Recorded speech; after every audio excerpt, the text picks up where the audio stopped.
আসসালামু আলাইকুম। সজীব ইংলিশ কেয়ারের পক্ষ থেকে সবাইকে স্বাগত জানাচ্ছি। যারা এইচএসসি পরীক্ষার্থী তাদের জন্য আজকের নাম্বার 1 অর্থাৎ 1 নং প্রেপোজিশনের ফুল একটি ক্লাস করা হবে। তো ধৈর্য নিয়ে ভিডিওটি দেখার অনুরোধ করছি। আপনি অবশ্যই উপকৃত হবেন ইনশাআল্লাহ। আমরা জানি ভার্বের পরে যদি কোনো প্রেপোজিশন বসে সেটাকে আমরা বলি ফ্রেজাল ভার্ব। ভার্বের পরে যদি ভার্ব সাথে করে প্রেপোজিশন নিয়ে আসে সেটাকে আমরা বলবো ফ্রেজাল ভার্ব। যেমন পাস অ্যাওয়ে অর্থ মারা যাওয়া, গেট আপ মানে জেগে ওঠা। কিন্তু এরপরেও যদি আমরা প্রেপোজিশন বসাই সেটা কিন্তু ফিক্সড বা অ্যাপ্রোপ্রিয়েট না। যেমন প্রথম বাক্যটা লেখা আছে one day we will pass away from this আর্থ। তো আমরা উই উইল পাস অ্যাওয়ে মানে আমরা মারা যাব, একদিন আমরা মারা যাব। পরে পড়তে হবে ফ্রম দিস আর্থ, এই পৃথিবী থেকে। আমরা একদিন এই পৃথিবী থেকে মারা যাব মানে চলে যাব। পরে আমি আরেকটা বাক্য লিখেছি we should get up at 5:30 AM, মানে আমাদের 5:30টায় জেগে ওঠা উচিত। তো গেট আপ মানে জেগে ওঠা, আর 5:30টায় করার জন্য অ্যাট 5:30 AM। তো প্রিপোজিশনের যে ব্যবহার এটা বোঝার জন্য এই পৃষ্ঠাটা খুব গুরুত্ব সহকারে পড়তে হবে। যেমন এখানে আমি একটি নাউন লিখেছি, এখানে এক্সাম। এক্সাম একটা নাউন ওয়ার্ড। তো আমরা জানি নাউনের আগে শুধু প্রেপোজিশন অথবা অ্যাডজেক্টিভই বসে। তো নাউনের আগের ওয়ার্ডটা অবশ্যই প্রেপোজিশন, না হয় অ্যাডজেক্টিভ। অন্য কিছু হওয়ার কোনো চান্স বা সুযোগ নেই। তো আমরা এটা দেখবো আজকে কিভাবে কোনটা প্রেপোজিশন আর কোনটা অ্যাডজেক্টিভ। তার মানে নাউনের আগের ওয়ার্ডটা অবশ্যই অ্যাডজেক্টিভ, না হয় প্রেপোজিশন। তো আমরা প্রথম থেকে পড়ি। আমাদের এটা প্রেপোজিশন মানে হচ্ছে পদান্বয়ী অব্যয়। আমরা জানি প্রেপোজিশন 6 প্রকার: simple, double, compound, phrase, participle, disguised preposition. তো প্রেপোজিশন চেনার সেরা 2টি উপায় হচ্ছে প্রেপোজিশন সবসময় নাউন বা প্রোনাউনের পূর্বে বসে, অর্থ খেয়াল করার মাধ্যমে। 2 হচ্ছে অর্থ খেয়াল করার মাধ্যমে। যেমন আমি যদি লিখি ফর ওয়াটার, জন্য পানি, বলা যাবে না, বলতে হবে পানির জন্য। ফর ওয়াটার মানে কি? পানির জন্য। আমি যদি লিখি উইদাউট ওয়াটার, ব্যতীত পানি পড়া যাবে না, পানি ব্যতীত বা পানি ছাড়া। তো অবশ্যই মনে রাখতে হবে যে নাউনের আগের শব্দটি অবশ্যই হয় অ্যাডজেক্টিভ হবে, না হয় প্রেপোজিশন হবে। হয় অ্যাডজেক্টিভ হবে, না হয় কি প্রেপোজিশন হবে। তো এখানে এক্সাম শব্দটা আমরা দেখলাম একটা নাউন ওয়ার্ড। তো এর আগে যদি আমি লিখি ইন এক্সাম, তাহলে কি মধ্যে পরীক্ষা পড়া যাবে? পড়া যাবে না। তাহলে পড়তে হবে পরীক্ষার মধ্যে। ইন এক্সাম অর্থ কি পড়তে হবে? পরীক্ষার মধ্যে। আর যদি আমি লিখি অ্যান এক্সাম, তাহলে কি পড়তে হবে? একটি পরীক্ষা। তাহলে এখানে কি অর্থ ক্রস করতেছে? না। তাহলে এভাবে বুঝতে হবে যে যেই শব্দ নাউনের আগে বসে নাউনকে মডিফাই করে, অর্থাৎ নাউনের দোষ, গুণ, সংখ্যা, পরিমাণ, অবস্থা বোঝায়, তাহলে এটা অ্যাডজেক্টিভ। আর যেই শব্দ নাউনের আগে বসে নাউনের সাথে অন্যান্য শব্দের সম্পর্ক স্থাপন করে, তখন এটাকে পদান্বয়ী অব্যয় বা প্রেপোজিশন বলে। যেমন মধ্যে পরীক্ষা পড়া যাবে না, পড়তে হবে ইন এক্সাম, পরীক্ষার মধ্যে। আর অ্যান এক্সাম, একটি পরীক্ষা। এইভাবে ফর এক্সাম, জন্য পরীক্ষা পড়া যাবে না, পড়তে হবে পরীক্ষার জন্য। আমি যদি লিখি দিস এক্সাম, তাহলে পড়া যায় এই পরীক্ষা। এই অ্যান হচ্ছে একটি ডিটারমিনার বা আর্টিকেল, এই দিস হচ্ছে ডেমনস্ট্রেটিভ প্রোনাউন। কিন্তু এই বাক্যে যেহেতু নাউনের আগে বসেছে, এটা হচ্ছে ডেমনস্ট্রেটিভ অ্যাডজেক্টিভ বলতে পারি আমরা। মাই প্রোনাউন থেকে উৎপন্ন, এটা হচ্ছে পজিটিভ অ্যাডজেক্টিভ। একইভাবে অন এক্সাম, পরীক্ষার উপর। কিন্তু আমরা যদি বলি মাই এক্সাম, তাহলে আমার পরীক্ষা। উইদাউট এক্সাম, পরীক্ষা ব্যতীত। আর যদি বলি ইচ এক্সাম, প্রত্যেকটা পরীক্ষা। লাইক এক্সাম, মতো পরীক্ষা বলা যাবে না, পরীক্ষার মতো।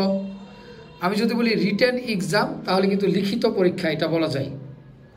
তাহলে ডিউরিং এক্সাম, পরীক্ষা চলাকালীন সময়।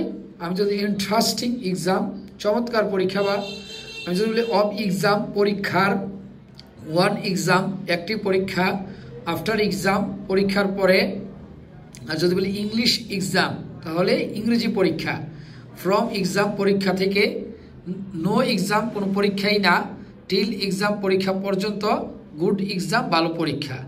তো আমরা দেখতে পাচ্ছি এখানে এই যে 10টা লেখা আছে এরা কিন্তু প্রি মডিফায়ার। আবার 1 নম্বরে মডিফাই করছে আর্টিকেল, 2 নম্বরে ডেমনস্ট্রেটিভ, 3 নম্বরে পজিটিভ, 4 নম্বরে ডিস্ট্রিবিউটিভ, 5 নম্বরে পাস্ট পার্টিসিপল, 6 নম্বরে প্রেজেন্ট পার্টিসিপল, 7 নম্বরে নিউমেরাল, 8 নম্বরে নাউন এডজেক্টিভ, ইংলিশও একটা নাউন, এক্সামও একটা নাউন, একটা নাউন হয়ে আরেকটা নাউনের আগে বসে এটা কম্পাউন্ড নাউন মানে noun adjective, no determiner, good adjective. তো এখানে খুব ভালোভাবে খেয়াল করলে বোঝা যায় যে প্রেপোজিশন প্লাস নাউন, যেমন ইন এক্সাম মধ্যে পরীক্ষা না পরীক্ষার মধ্যে, আর অ্যাডজেক্টিভ প্লাসও নাউন বসে, যেমন রিটেন এক্সাম লিখিত পরীক্ষা। এটা কিন্তু ভার্ব থেকে উৎপন্ন, এখন আর ভার্ব নাই, নাউনের আগে বসে এটা পাস্ট পার্টিসিপল, আর আমরা জানি পাস্ট পার্টিসিপল অ্যাডজেক্টিভের প্লাস ভার্বের কাজ করে। তো নাউনের আগে বসে নাউনের সাথে সম্পর্ক স্থাপন করলে প্রেপোজিশন, আর মডিফাই করলে অ্যাডজেক্টিভ। সহজ কথা। নিচে কিছু প্রেপোজিশন অর্থসহ দেওয়া হলো, যেমন ইন মধ্যে, অন উপরে, ওভার বা অ্যাবাভ অধিকতর উপরে, আন্ডার নিচে, বিলো অধিকতর নিচে, বিহাইন্ড পিছনে, বিসাইড পাশে, বিসাইডস তাছাড়া, বাই বা নিয়ার নিকটে, বিটুইন দুইয়ের মধ্যে, অ্যামাং অনেকের মধ্যে, অপোজিট বিপরীতে, টু বা টুয়ার্ডস দিকে, ফ্রম থেকে, ইনটু বা অনটু মধ্যে, অ্যাক্রস আড়াআড়ি, অ্যালং বরাবর, থ্রু ভিতর দিয়ে, টিল পর্যন্ত, ডিউরিং কালে বা সময়ে।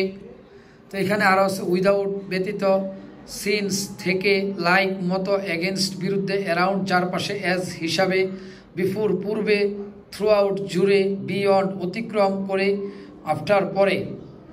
2016 সাল থেকে 2024 সাল পর্যন্ত আসা সকল অ্যাপ্রোপ্রিয়েট প্রেপোজিশন আমরা এবার মুখস্থ করে ফেলবো, একবারে মুখস্থ করে ফেলবো। যে অ্যাবাইড বাই মেনে চলা, অ্যাকর্ডিং টু অনুসারে, অ্যাকাস্টম টু অভ্যস্ত, অ্যাড টু যুক্ত করা, অ্যাডিক্টেড টু আসক্ত, অ্যাডহিয়ার টু লেগে থাকা, অ্যাফোর্ড টু সামর্থ্য, অ্যারাইভ অ্যাট পৌঁছা, অ্যাটাচ টু লেগে থাকা, অ্যাটেন্ড টু মনোযোগ দেওয়া, অ্যাভেল অফ সুযোগ লওয়া, অ্যাভার্স টু বিরূপ, অ্যাওয়ার অফ সচেতন, বেসড অন ভিত্তির উপর প্রতিষ্ঠিত, বিলং টু, বিলং আসা মানে টু দিয়ে দিবেন, বিলং টু অধিকারী হওয়া, ব্লু আউট তাড়িয়ে নেওয়া, বুস্ট অফ গর্ব করা, ব্রেক ডাউন ভেঙে ফেলা, ব্রিং অ্যাবাউট ঘটানো, ব্রিং আসছে তার মানে অ্যাপ্রোপ্রিয়েট প্রিপোজিশন অ্যাবাউট বসবে, বার্ন ডাউন দগ্ধ করা, বার্স্ট ইনটু কান্নায় ভেঙে পড়া, কেয়ার ফর বা কেয়ার অ্যাবাউট গ্রাহ্য করা, কেয়ার অফ যত্ন, ক্যারি অন চালিয়ে যাওয়া, ক্লিং টু লেগে থাকা, ক্লগ আপ ব্যাহত করা, কাম ফ্রম উদ্ভূত হওয়া, কনফাইন টু শয্যাগত, কনসাস অফ সচেতন, ডিপেন্ড অন নির্ভর করা,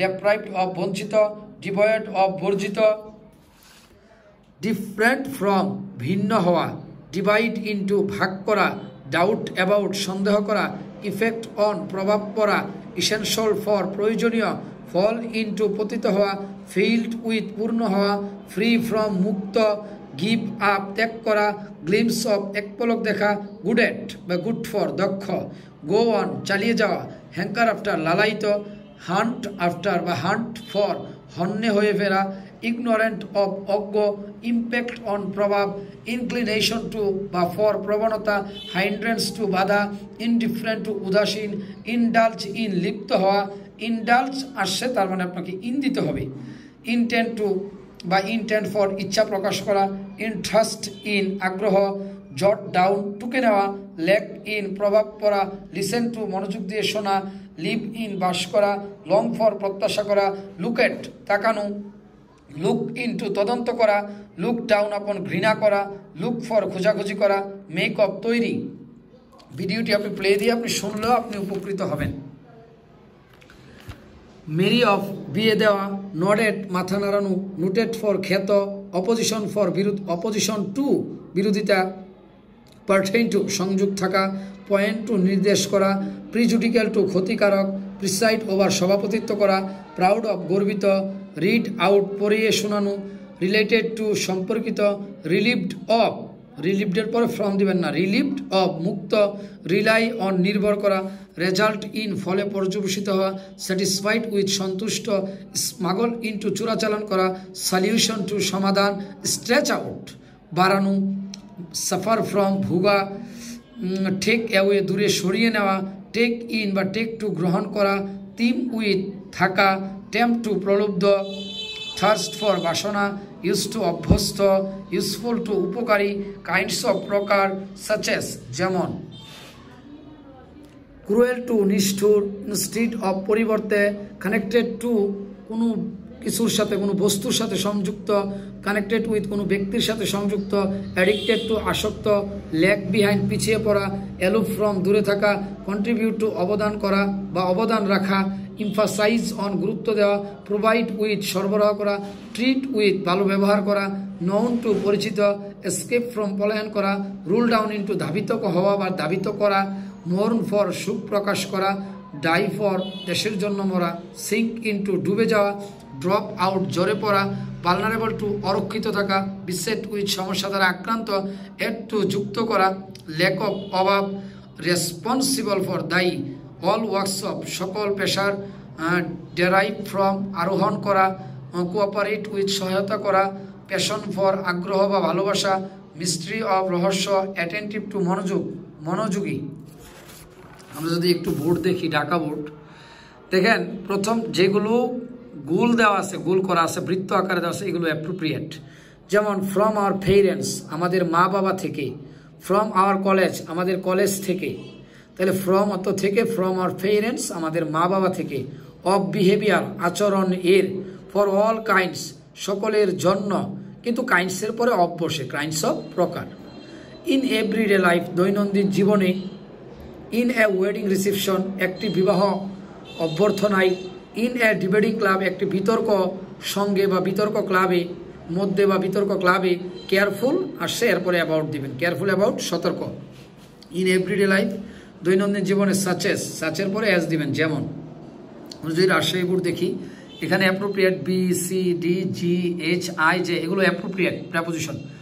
ইন ব্রিঙ্গিং আনতে, ইন ব্রিং আবার ব্রিং অ্যাবাউট তো ঘটানো, ব্রিং অ্যাবাউট ঘটানো, ডিভয়েড অফ বঞ্চিত, কন্ট্রিবিউট টু অবদান রাখা, ইনহ্যান্সিং বৃদ্ধি করতে বা বৃদ্ধি করায়, অফ সোসিও ইকোনমিক ডেভেলপমেন্ট একদম নাউনটা লিখতে হবে, কারণ প্রিপোজিশনের পরে নাউন বসে, সোসিও লেখা শেষ করা যাবে না, ইকোনমিক লেখাও শেষ করা যাবে না, ডেভেলপমেন্ট লিখতে হবে। সামাজিক অর্থনৈতিক উন্নয়নের, ইমফাসাইজ অন গুরুত্ব দেওয়া, প্রোভাইড উইথ সরবরাহ করা, ইন্টারেস্ট ইন আগ্রহ, ট্রিট উইথ ভালো ব্যবহার করা। আমরা আরেকটা বোর্ড দেখব, দিনাজপুর বোর্ড 2024, নন টু পরিচিত, ফ্রম দিস আর্থ এই পৃথিবী থেকে, এসকেপ ফ্রম পলায়ন করা, রুল ডাউন ইন্টু দাবিত করা, এগুলো অ্যাপ্রোপ্রিয়েট। টু অল সকলের প্রতি, মোর্ন ফর সুখ প্রকাশ করা, অ্যাপ্রোপ্রিয়েট। ডাই ফর দেশের জন্য মরা, সিঙ্ক ইন্টু ডুবে যাওয়া, ফ্রম ডেথ মৃত্যু থেকে, কিন্তু ফর ডেথ মৃত্যুর জন্য, এগুলো অ্যাপ্রোপ্রিয়েট না, এই জন্য অর্থ বুঝে লিখতে হবে। অব ম্যারিজ বিয়ের, ফর গার্লস মেয়েদের জন্য, অব দেম তাদের, বাই দ্য টাইম সময়ে, ড্রপ আউট ঝরে পড়া, কনফাইন টু সজ্জাগত, ইন হার লোস হাউসহোল্ড তার শ্বশুর শাশুড়ির বাড়ির কাজকর্মের মধ্যে, অব ইকোনমিক ইন্ডিপেন্ডেন্স অর্থনৈতিক স্বাধীনতায় বা অর্থনৈতিক স্বাধীনতার, ইন হার লোস হাউস তার শ্বশুর শাশুড়ির বাড়িতে, vulnerable two অরক্ষিত।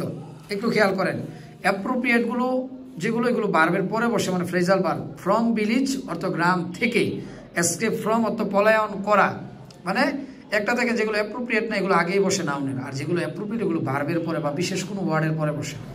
Thank you for watching the video. এইভাবে নং ভিত্তিক আমি সবগুলোই দিব, পরবর্তী ক্লাস আপলোড করবে 2 নংয়ের উপর, মানে স্পেশাল ফ্রিজ।